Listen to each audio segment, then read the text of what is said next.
Hey guys, just wanted to share with you a couple of encouraging words from God's Word this morning, or it's really this afternoon. Trying to give us some encouragement. I was out at Walmart over my lunch break and realizing that there's a lot of panic-stricken people out there. And one of the things that I'm realizing in these difficult times is that you either get better or you get worse in times like these. When adversity comes, it brings out what's in your heart, and you either respond in faith and respond for the better, or you respond out of fear. And there's a lot of people responding in fear right now, and I even feel it myself, time to time, moment to moment, but it's my great hope that the faith that you have in your Lord and Savior will come to the surface, and it will. How do we know that? Well, let's take a look at God's Word here and see how that encourages us and builds us up in our faith. This is from Mark chapter 4, starting in verse 35. On that day when evening had come, Jesus said to them, "Let us go across to the other side." And leaving the crowd, they took him with them in the boat, just as he was. And other boats were with him. And a great windstorm arose, and the waves were breaking into the boat, so that the boat was already filling. But he was in the stern, asleep on the cushion. And they woke him and said to him, "Teacher, do you not care that we are perishing?" And he awoke and rebuked the wind and said to the sea, "Peace, be still." And the wind ceased, and there was a great calm. He said to them, "Why are you so afraid? Have you still no faith?" And they were filled with great fear and said to one another, "Who then is this, that even the wind and the sea obey him?" From what I understand, the Sea of Galilee in the north of Israel is somewhat of an anomaly in that it's surrounded on several sides by high hills. And so what happens is the prevailing wind, which blows from west to east, comes tearing across the Mediterranean Sea, gets funneled into this section of lake that is there where Jesus was, and can bring extremely powerful storms that come extremely fast without much warning at all, and they're extremely powerful. What is complicating that situation also is that the lake itself is not very deep. So if you've ever taken, say, a big stock pot full of water and tilted it back and forth, you get some waves that eventually kind of roll back and forth. But if you took the same water and poured it into a much shallower pan and did the same motion, you get much higher, much more violent waves. It's a similar idea on the Sea of Galilee. So this storm that came was not just any type of storm. The Arabs have a word for it. They call it the sharqiyya. It's where we get the word shark from. It very violent, very deadly storms that would blow up oftentimes in the evening, as this storm, we're told in Mark, came about. And this was any fisherman, any seaman's greatest fear, that they would be lost in one of these great storms. And that's where we find the disciples. Jesus has gone down into the bow of the ship and is sleeping. Interestingly enough, it's the only time in the Gospels that we are told that Jesus is sleeping. But this tells us something about Jesus. It tells us that he is so comfortable, he is so set and at peace with God, that even in the midst of great uncertainty and calamity, like this natural storm that would have blown up. No, Jesus is at peace. And I think that speaks to us as well in the midst of a coronavirus pandemic.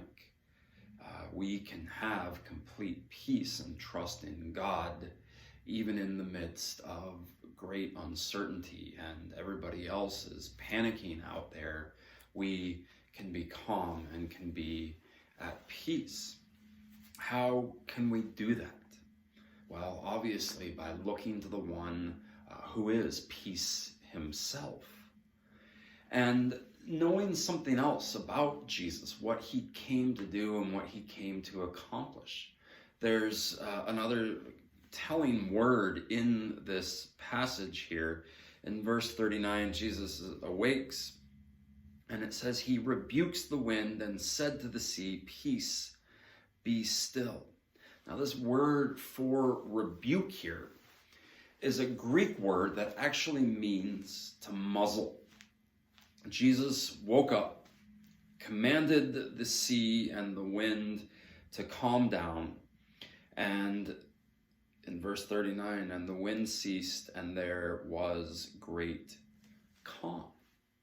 Now, I don't know if you've ever had dogs before. I grew up, we had a lot of dogs on the farm. And I remember one dog in particular, a medium-sized dog, actually. We usually had pretty big dogs. A Shar-Pei. And this Shar-Pei's name was the only Shar-Pei we ever had. Her name was Pickwick. And yes, I named Pickwick, and I was 6, okay? But she was a good dog, a little bit feisty. And I remember at one point she developed the skin condition. We had to put a muzzle on Pickwick.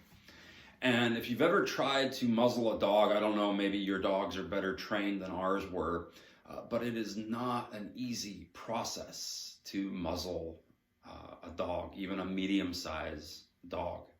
And you have to get down and you have to almost, I remember, sort of squeeze the dog in between your knees and forcibly hold it down, I can remember, and get down and dirty and even risk getting bitten to put this muzzle on the dogs. It's very hard work, very physically demanding, and you had to get actually active with the dog, physically do it. It's not, in other words, just something that comes with ease.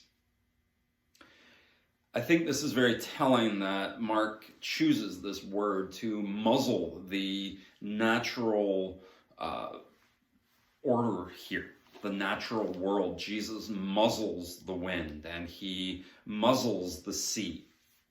He gets down and dirty. He gets his hands wet, in other words, in order to do this for us, in order to build us up in our faith.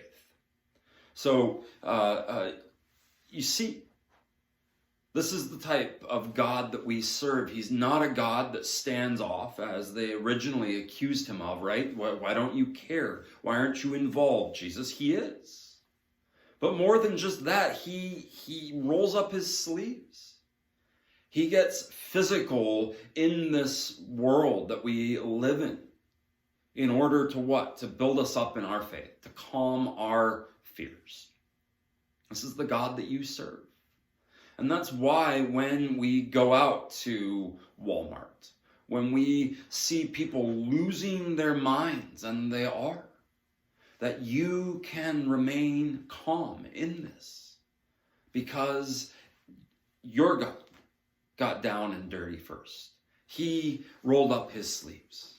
He commanded, muzzled these natural forces so that you could rest assured, so that you could have peace and know that he is there. Christian, I don't know what your fears are this morning. I imagine they're probably a lot like mine are. But in those moments of panic, I want you to trust in the one that was able to muzzle the wind and the waves.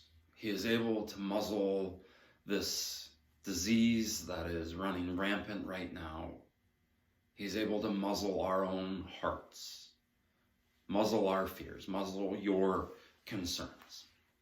I want you to go to him this morning.